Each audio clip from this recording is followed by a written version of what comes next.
Pastor and author Craig Groeschel said, "Your life is too valuable, your calling too great, and your God too awesome to waste your life on what doesn't matter." Last week we talked about God's calling on your life and how his call is the same for every follower of Christ, to go and make disciples. Of course, how that calling is accomplished in your life, however, is unique to you, because God has given each one of us a unique combination of gifts and talents in order to fulfill that calling. So he didn't just create you, he also created a plan for you, a plan that requires you to use those gifts and talents in order to do what he created and called you to do. That is plan A for your life. Just for the record, there is no plan B. God's gifts and calling is his only plan for your life. By the way, it's a lifetime offer. It doesn't expire until you do, which means as long as you're still here, so is your calling and the gifts that you need to carry out that calling, because there's no plan B. God doesn't change his mind, even though we do. He doesn't take back his plan for your life just because you've decided not to follow it. Which means your life and God's plan for it are inseparably bound together. His plan for your life is as much a part of who you are as your fingerprints, your family history, and your DNA. There's no separating you from God's plan for your life. You may choose not to follow it, but that doesn't make his plan for your life any less a part of who you are. Because unlike us, God doesn't change. What he intended for your life from before you were born is what he intends for your life every day since you were born. And it doesn't change, because God doesn't change. Your calling and the gifts he's given you to carry out that calling are with you for your entire stay on this earth.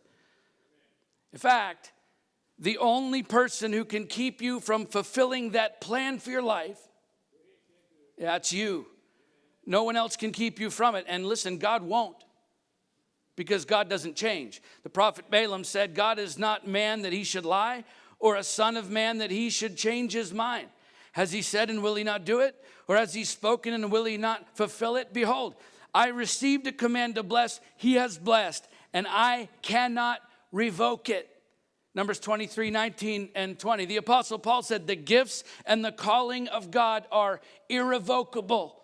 Romans 11, 29. And of course, those were statements made directly to the nation of Israel. But listen, they apply to you and me today, not because of our nature, but because of God's nature, because God doesn't change. Through Malachi, he said, "I, the Lord, do not change." Malachi 3:6, which means he doesn't give gifts and issue callings in people's lives and then take them back. No, once God gives it, it's there for good, which means whatever gifts God deposits in your life and whatever calling he issues in your life, it's there for good. He doesn't take it back. And so for those who think they've missed their calling in life, that isn't actually the problem. The problem is you don't believe it's still there available to you because of the choices you made, maybe in the life you've lived. I hear it all the time, some version of it. "Well, Pastor, but you don't understand. You don't know what I've done. You don't know the life I've lived. You don't understand the mistakes I've made. You don't know how bad I've messed up. You don't know how far from God I've wandered." I'm telling you, I've missed it. Do you think your sin changes the nature of God? No. Your sin has no bearing on who God is. God is immutable, which means he's unchanging. He's the same yesterday, today, and forever. Listen, your sin is never going to change that. The length of time that you've avoided answering that calling in your life doesn't change the nature of God. Your rejection of that calling in your life all these years doesn't change the nature of God. Nothing you ever do in your life will ever change the fact that God has given you gifts and issued a calling in your life that is irrevocable. It never goes away.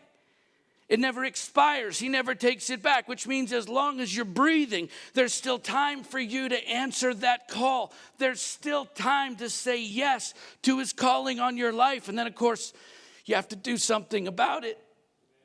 Right? Because saying yes to God's calling on your life is great.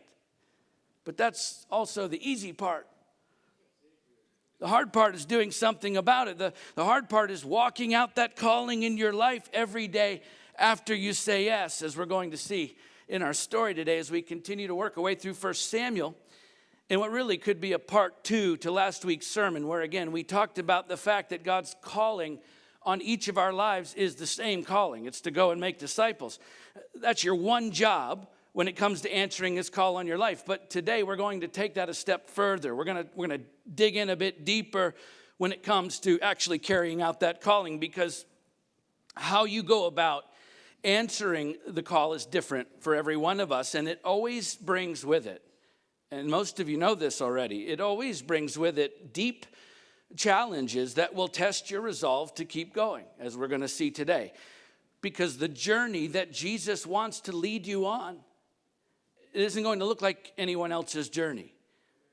The way he wants you to answer his call in your life is unique to you, which means it's going to lead you to people and places and circumstances where you'll have no choice but to trust him to see you through it, because it's not going to happen for you the way it happens for anyone else. Okay? Listen, sometimes the only preparation there is for following Jesus is trust. And so as we pick the story back up where we left it last time, let's pay attention as we go to the fact that David's gifts and calling, listen, in spite of immense hardship and gut-wrenching rejection and debilitating weakness and abject failure, right? Through all of that, God's gifting and calling on David's life never changes, because God never changes in David's life. And he doesn't change in your life either. 1 Samuel 23, we'll begin with the first 5 verses. Now they told David, "Behold, the Philistines are fighting against Keilah and are robbing the threshing floors." Therefore David inquired of the Lord, "Shall I go and attack these Philistines?" And the Lord said to David, "Go and attack the Philistines and save Keilah." But David's men said to him, "Behold, we're afraid here in Judah. How much more then if we go to Keilah against the armies of the Philistines?" Then David inquired of the Lord again, and the Lord answered him, "Arise, go down to Keilah, for I will give the Philistines into your hand." And David and his men went to Keilah and fought with the Philistines and brought away their livestock and struck them with a great blow. So David saved the inhabitants of Keilah. So with Saul and his army completely preoccupied with finding and killing David, the Philistines are now free to selectively attack Israelite cities unabated. And that's exactly what they do throughout this story today. They march into Keilah here, a walled city in Judah. It's about 3 miles south of the cave of Adullam, one of David's hideouts, you'll remember from last week, which was in the Shephelah region of Judah, which was known as an agriculturally rich, productive area. And it was early summer at this point, which was harvest time for barley and wheat. And so the Philistines drive their herds of cattle into the outskirts of the city where the threshing floors were, and they begin raiding the threshing floors, which is where the seeds or kernels of harvested grain was separated from the rest of the stock. So they're stealing all of the Israelites' food for themselves and for their livestock. And so the people of Keilah run to David, knowing he's close by. And of course, given his resume when it comes to killing Philistines, David seems like the best option for help as far as the locals are concerned. And as far as God was concerned, David was gifted and called to be king. So he expected David to act like the king he was called to be, to defend the people of Israel, even though he could barely defend himself from Saul. And so the people run to David in a panic and ask him to come and help. And notice, David doesn't rush right into battle. He stops to pray to find out what God wants him to do. Because remember from the last chapter, David has these 400 men with him. 400 ragged men with thin resumes and bad credit reports and even worse attitudes, which shows up immediately after David tells them what they're about to do, which we'll see in a minute. And so David prays and asks God if he should go. And God says, go, attack the Philistines and save Keilah. So David tells these men what they're about to do, to which they reply, behold, David, we're afraid here in Judah. How much more then if we go to Keilah against the armies of the Philistines? That's another way of saying, hey, Dave, come here. Are you crazy? We have enough trouble with Saul trying to kill us. Now you want to pick a fight with the Philistines too. And it gives David pause, because what they're saying actually makes a lot of sense. So David goes back to God in prayer just to make sure that he and God are on the same page. And the text doesn't tell us what David said to God the second time, but I imagine it was something along the lines of, hey there, God. So just to be clear, one of the most powerful men on earth with one of the most powerful militaries on earth has made it his number one priority in life to hunt me down and kill me. And you want me to take my 400 unwilling, untrained, unequipped, and unhappy men and go and save the people of Keilah from the Philistines? You're kidding, right? But you see, God doesn't change. So his plan for David's life didn't change just because David was going through something really hard in his life, even something life-threatening. Still makes you wonder why. Why in the world would God tell David to go and save Keilah instead of telling Saul to do it? Well, it's because that was a part of God's calling on David's life, not Saul's. Which means no matter how hard life was for David at the moment, he still had to do what God called him to do. Because whether we want to hear it or not, listen, the truth is, hardship doesn't cancel your calling. Hardship doesn't cancel your calling. Just because you're going through something hard doesn't mean you get a pass to stop doing what God has gifted and called you to do. David was gifted and called to lead and guide and protect the people of Israel. And that's exactly what God expected him to do, regardless of the fact that at the same time, Saul is trying to find him and kill him. Okay, the fact is, if you don't serve God when everything in your life is in turmoil, then you won't serve God when everything in your life is good. You won't, because it is through the battles in your life that God equips you for the calling on your life. Hardship doesn't cancel your calling. It actually equips you for it. Right? When David walked into Keilah, listen, he had 400 inexperienced, under-equipped, barely fed, untested men. When he walked out of Keilah, he had 600 experienced fighters, well supplied with herds of Philistine cattle and the finest military weapons and equipment available at the time. Why? Because of the battle. Because David was willing to answer the call of God on his life, even in the face of immense hardship. They were able to plunder the Philistines and take their cattle and take their weapons and take their equipment and take away a tremendous amount of confidence for the next battle, because now they're experienced fighters. By the way, their fighting force grew by 200 men, as we'll see, probably from Keilah, men who decided to follow after David after seeing what he did in the battle against the Philistines.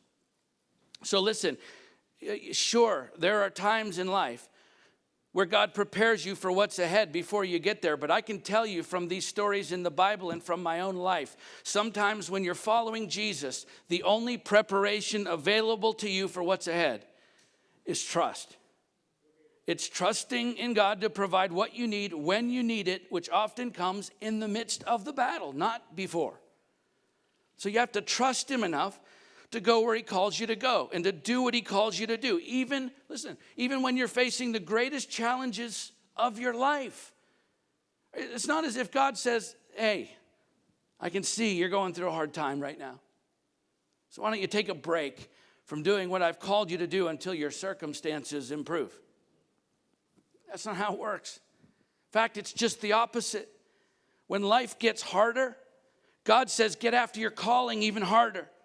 Do what I created and called you to do now more than ever. Because listen, through hardship, God not only equips you for your calling, but it's also through hardship that he confirms your calling.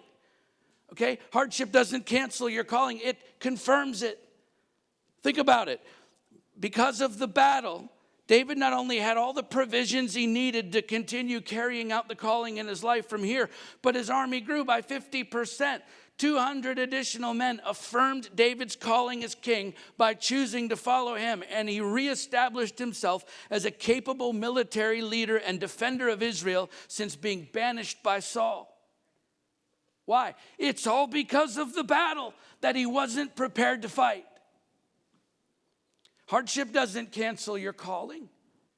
It confirms it. So look, no matter what battles you're facing in your life right now, no matter how hard it may be at times, listen, the life that God created and called you to live is irrevocable, which means there's no trouble in this world that can keep you from your calling. Only you can do that.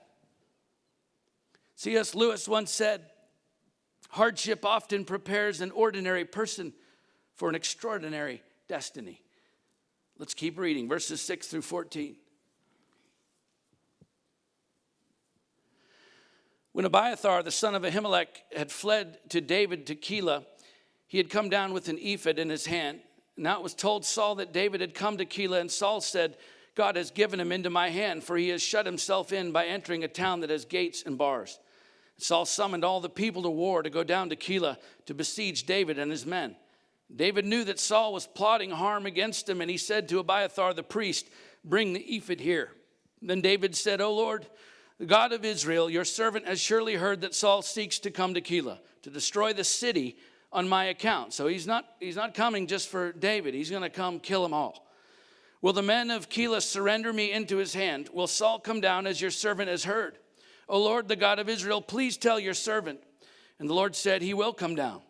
Then David said, will the men of Keilah surrender me and my men into the hand of Saul? And the Lord said, they will surrender you.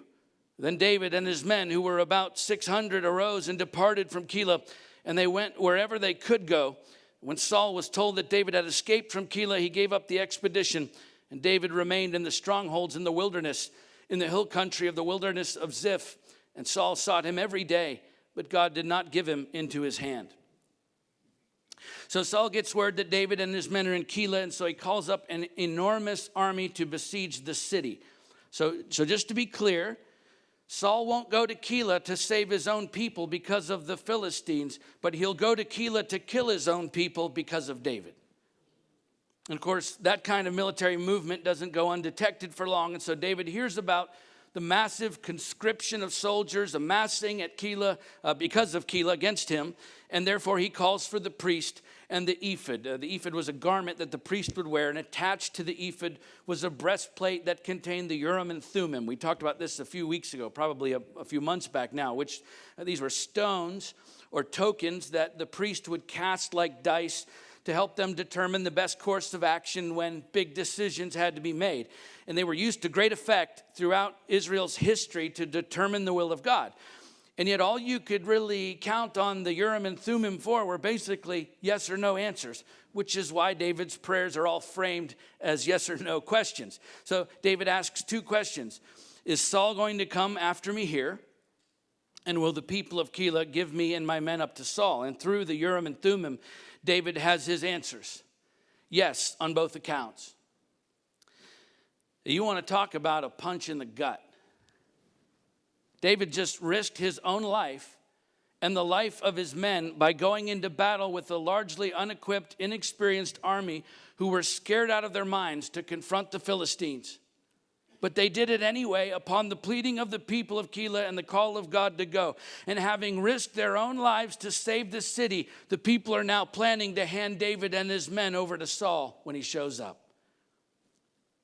It's hard to imagine the rejection that David must have felt in that moment as the Urim and Thummim confirmed his worst nightmare, that the very people he just risked everything for when they needed him the most would now turn on David when he needed them the most.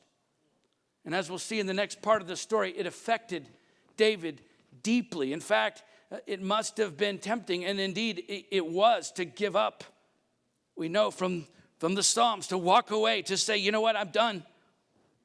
This isn't worth it. I've given everything for these people, and this is the thanks I get. But see, God was using this moment, this low point in David's life, to teach him a lesson that he would benefit from the rest of his life. The fact that rejection doesn't cancel your calling. I said it just last week. Sometimes the people you serve won't like the way you serve them. Listen, that doesn't invalidate your calling. If anything, it confirms it. Right? Jesus was rejected for doing exactly what the Father called him to do. The apostles were rejected for doing exactly what Jesus called them to do. And throughout your life, there will be times when you are rejected for doing exactly what the Holy Spirit is calling you to do. It's a confirmation that you're doing exactly what you should be doing. So listen, don't ever let people's opinions about your life override God's calling on your life. Because there will always be someone who doesn't approve of what you're doing when you're serving God. I can guarantee it. And yet, much of the church has become far more concerned with what the world thinks we should be doing rather than what God has called us to be doing. Why is that? Well, it's because we really want people to like us. So much so that sometimes we seek the approval of men more than we seek the approval of God. The truth is, in our society, self has become our God, and that prevailing attitude has infiltrated the church, where pleasing people has often become more of a priority than glorifying God. And in the process, we make Christianity more about ourselves than about Jesus Christ. Just consider how many times you've heard Christians and Christian leaders talk about salvation in terms of a personal relationship with Jesus Christ, to the exclusion of any talk about the church being an inseparable part of that same salvation. You understand, right? You weren't just saved into a personal relationship with Jesus Christ. You were also saved into the body of Christ, the church. Your salvation cannot be separated from the church. It cannot be, because the moment you were saved, you became a member of his body, the church. And yet people constantly, I'm telling you, they constantly talk about loving Jesus and loathing the church. Well, I hate to break it to you, but you cannot have a high view of Christ and a low view of the church and call yourself a Christian. Because to be in Christ is by definition to be in the church. Yet we've become so obsessed with pleasing people that we've lost sight of pleasing God as faithful members of his body, of the church, because doing so means being rejected by the world. It does. But we want people to like us. So we use their approval as affirmation that we're doing God's work, fulfilling his calling on our lives, when the opposite is true. Jesus was very clear. He said, if you were of the world would love you as its own. But because you are not of the world, but I chose you out of the world, therefore the world hates you. John 15:9. You see, rejection doesn't cancel your calling. Rejection confirms your calling, because according to Jesus, rejection by this world is a part of your calling. So don't give up on your calling when people reject you for it. No, embrace it for what it is, because no matter how much people may ever reject you for serving God, listen, your calling is irrevocable, which means no amount of rejection can keep you from answering that call on your life. Only you can do that. Recording artist Lecrae once said, if you live for people's acceptance, you will die from their rejection. Let's keep reading, verse 15 to the first half of verse 24.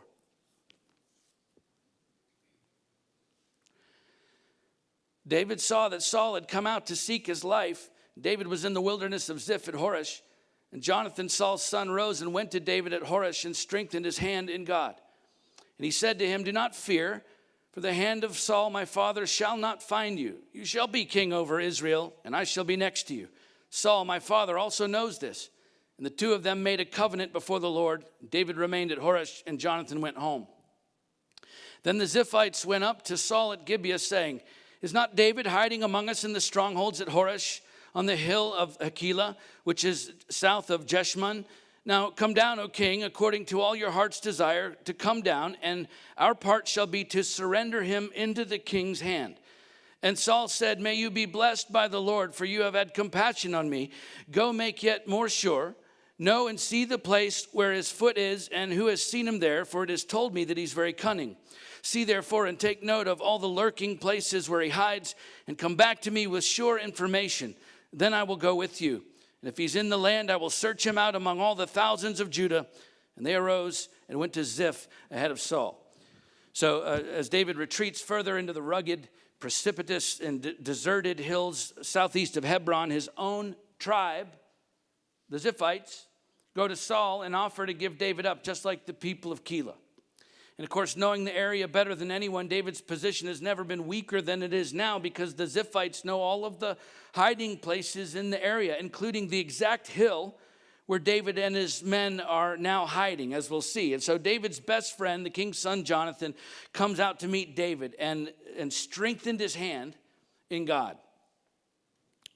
Why did God strengthen David through Jonathan? Because David was weak. Things have gone from bad to worse. After the people of Keilah reject him, his own tribe goes to Saul and sells him out. And make no mistake about it, David is wrecked. He is distraught, which is why Jonathan says to him, do not fear, because David was afraid. In fact, this incident happens to be when David wrote Psalm 54, which we know from its heading, a maskil of David, when the Ziphites went and told Saul, is not David hiding among us? And in that psalm, David cries out to God, oh God, save me by your name and vindicate me by your might. Oh God, hear my prayer. Give ear to the words of my mouth, for strangers have risen up against me. This is his own tribe. Ruthless men seek my life. See, David's position has never been more compromised than it is now, and he knows it. So God sends Jonathan to strengthen David when David is at his weakest.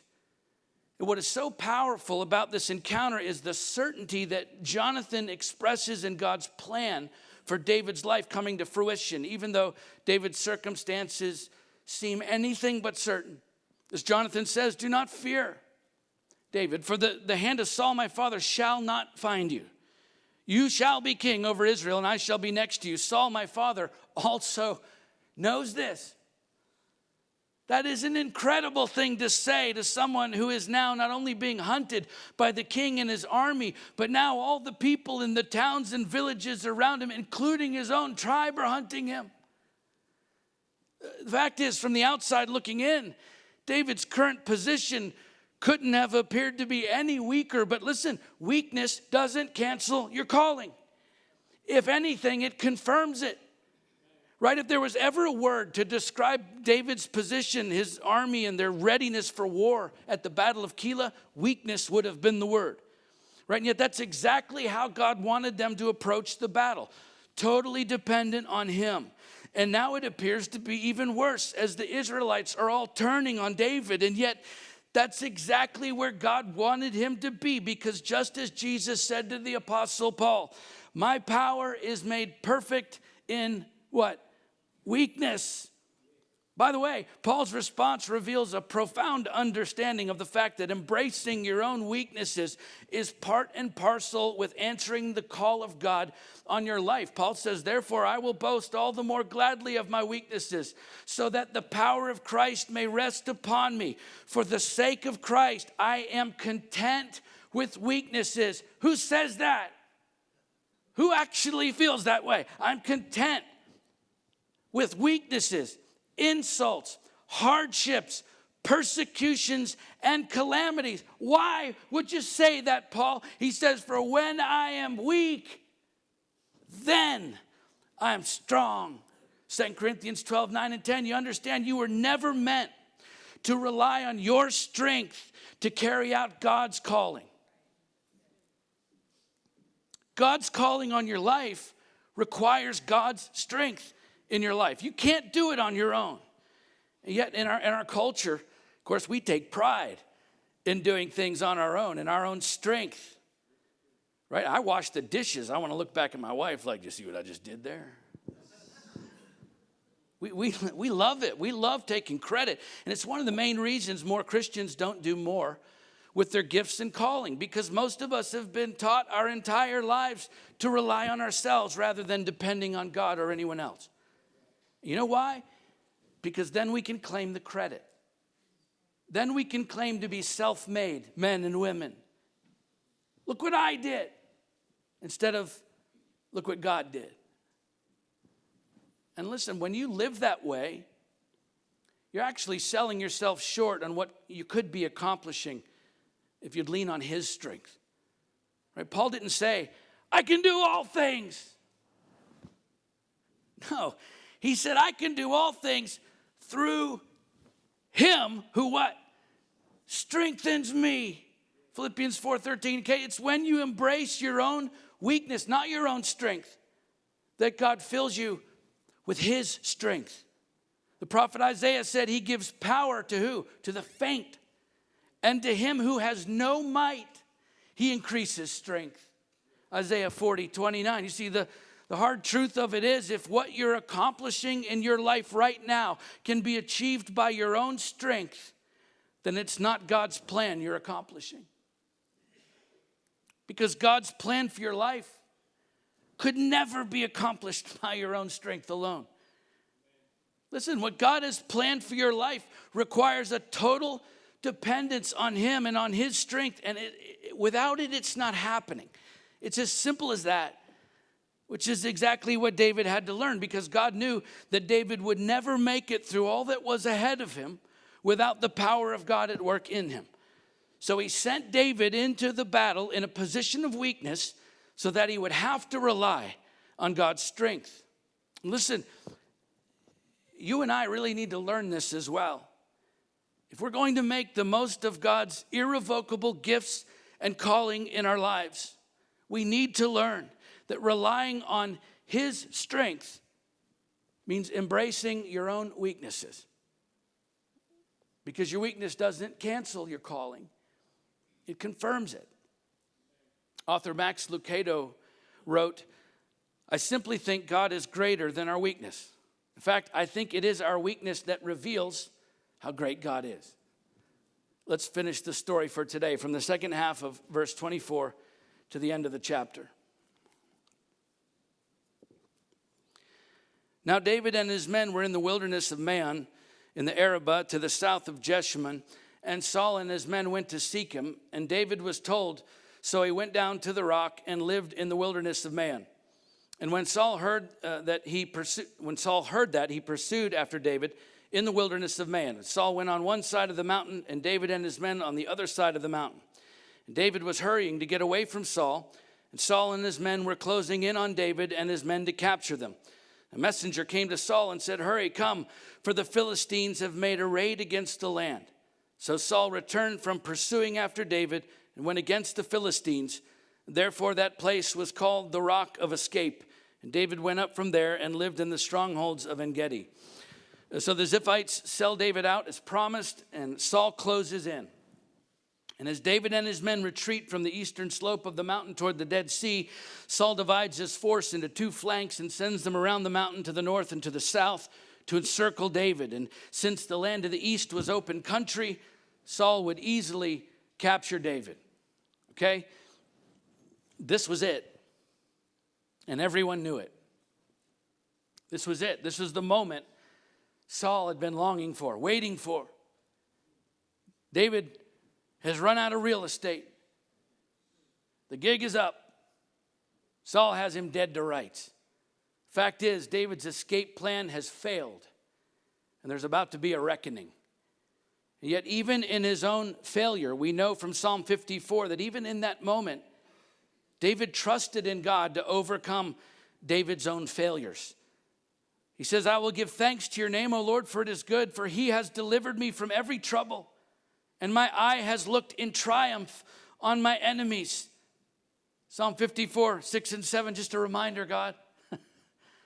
Sure enough, David's trust in God has not been misplaced, for at the 11th hour, God superintends a raid on the Israelites by the Philistines because, again, they know that Saul is preoccupied with hunting down David, and so reluctantly, Saul must temporarily abandon his personal vendetta when he's so close.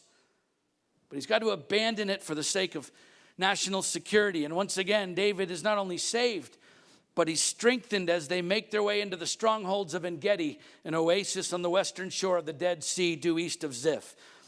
Not because David has done everything right. By the way, far from it, as we saw in the last chapter, because of David's failure in dealing righteously with the priest at Nob, the entire village, all the priests and their families were killed by Saul. And now, because of David's failed escape plan, he and his men are nearly captured. But look, in spite of David's failures, God continues to move David forward in his plan for David's life, because failure doesn't cancel your calling. If anything, it confirms it. Because when you continue to answer the call of God in your life, even through personal failures, guess who gets the credit? God does.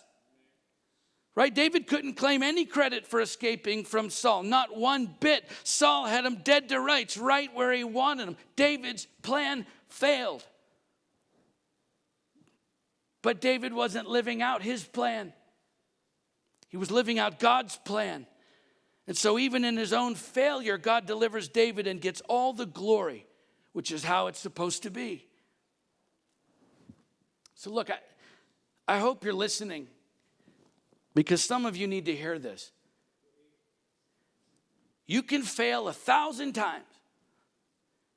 In fact, you can fail God 1,000 times and still pursue the gifts and calling in your life. You know why? Because in the midst of all of your own failures, God never fails. And his gifts and calling in your life are irrevocable even in failure. In fact, you know what? One of the greatest enemies of your calling is personal success. It's true. One of the greatest enemies of your calling is personal success, because the more we succeed on our own, on our strength, on our merit, on our steam, the more we succeed on our own, the more we tend to take the credit, and the lower we set the bar, because with more personal success comes more fear of failure. It's a cycle that we walk out in our lives, when the truth is, personal failure just gives God more room to work in our lives. So look, your ability to pursue God's gift and calling in your life, that's dependent upon God being successful, not you. In fact, even through the worst failures of your life, there is nothing or no one in this world who can stop you from pursuing God's calling on your life. Only you can do that by giving up. Author Francis Chan said, "Our greatest fear should not be of failure, but of succeeding at things in life that don't really matter." Okay, look. God's gifts and calling that he assigned uniquely to you before he knit you together in your mother's womb, those gifts and that calling, that is plan A for your life. There is no plan B. It's a lifetime offer, which means it doesn't expire until you do. Because unlike us, God doesn't change. What he intended for your life from before you were born is what he intends for your life every day since you've been born. It never goes away. It never expires. He doesn't take it back, which means as long as you're breathing, there's still time for you to answer that call. There is still time for you to say yes to his calling on your life today. So don't allow hardship or rejection or weakness or even failure to keep you from your calling. Because listen, the truth is, all of that is there to confirm your calling, the irrevocable calling on your life to be the man or woman he created you to be. Let's pray.